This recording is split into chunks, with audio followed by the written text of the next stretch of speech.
dingin yo. Nah, saiki langsung menggok nang sebelah kanan kene iki. Nah, iki nang gone kamar terutamae sing pasti ana jendeloe, cecepane AC ready, tapi ngosine ben nggawa dhewe yo. Nah, saiki langsung mrene. Nah, iki ana nang lantai gini yo. Ah, saiki mrene sik. Nang kamar mandi nih. Iki. Ki wetengene wis full keramikan, WC-ne nggak duduk, sekedar ready, shower ya ready sisan. Nah, saiki langsung pemburi mrene.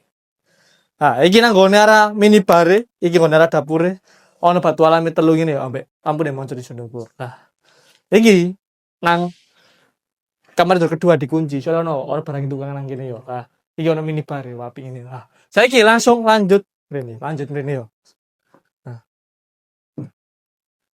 iki ono tanggae, iki kok dipasangi pengaman, iki terus soalnya jurung dipasang yo.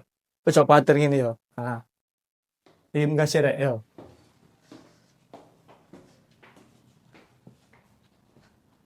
Nah, nang ndukur iki iso digenggone area laundry room utawa cuci jemur.